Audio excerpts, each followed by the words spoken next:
Hello there, I'm Bonabert, and today I'm going to be doing a full in-depth review of Spider-Man Into the Spider-Verse. Now, I ran a little poll last night to see which movie I should review today, and Spider-Man Into the Spider-Verse got all the votes. So today, I'm going to be telling you why this movie is an animated and cinematic masterpiece. Now, let's start off with this review with talking about the music in this movie. And man, this movie has a pretty good soundtrack. You got some great songs like Sunflower, and then you got some that contribute to the overall plot, like What's Up Danger, that played during Miles' Leap of Faith. I'll touch on that scene a little later. I wouldn't say the music's the most powerful part of the movie, but it's definitely a really good part. To add on to that, let's talk about the score. And man, the score in this movie slaps so hard. A lot of the score in this movie makes you feel so much emotion.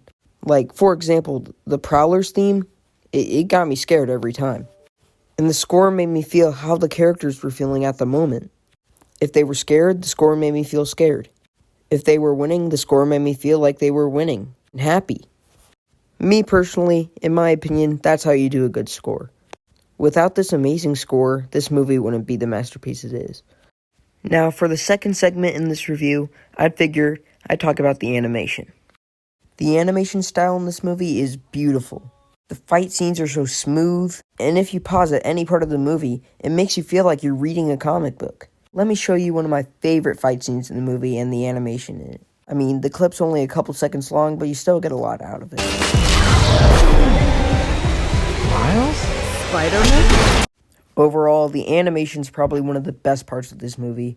I mean, I'm gonna say that about everything, but everything's good about this movie. Now that we've talked about animation, let's get into the next segment. The movie has some pretty decent humor. A lot of the humor's through dialogue. But also, there's some pretty fun slapstick in there that made me laugh a couple times. One of my favorite funny parts of the movie is the Alchemax escape scene. I'll explain why it's funny after the clip. Alright, time to swing, just like I taught you.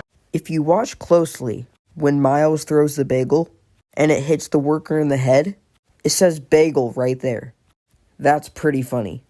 And it does that a couple times throughout the movie, which I love. Although the humor isn't the strongest thing in the movie, it's definitely a pretty good part. Now for the next segment, we're going to talk about the best part of the movie. In my opinion, the characters are why this movie's a masterpiece. Let's talk about the more side characters real quick. Spider-Ham is pretty funny, he's some good comic relief. Spider-Man Noir is also some good comic relief. The only character I didn't really love was Penny Parker, but she wasn't that bad. Now let's get into what I call the main three characters of this movie. Starting with Peter B. Parker. I thought it was really fun to see kind of a broken Spider-Man. He had some of the funniest lines in the movie, in my opinion. Like I said before, it was fun seeing a more experienced Spider-Man. Now let's talk about Gwen. I feel like the strongest part about Gwen is her backstory. I mean, they only talk about it for a couple minutes, but in those few minutes, we learn a lot about Gwen's character and why she's afraid to make friends. Now let's talk about Miles. And man, is he a good protagonist. Me being around his age, I feel like I can really relate to him. I mean, I can't relate to being Spider-Man, but I can relate to a busy kid. And I love how he goes from being hesitant to becoming Spider-Man, not wanting to be Spider-Man, to fully committing. And man, that leap of faith scene, where it's flipped to make it feel like Miles is rising, man, it gives me chills every time. I love this scene. It's probably the best scene in the movie. Now let's talk about the brick wall himself, Wilson Fisk. He was definitely a good pick for a villain. His backstory actually kind of made me feel sympathy for him, but he was also kind of pure evil. I mean, he killed Uncle Aaron, so yeah, pure evil. And he was pretty intimidating. He's a pretty good villain. Overall, this movie's a 10 out of 10. I wouldn't really change a thing about it.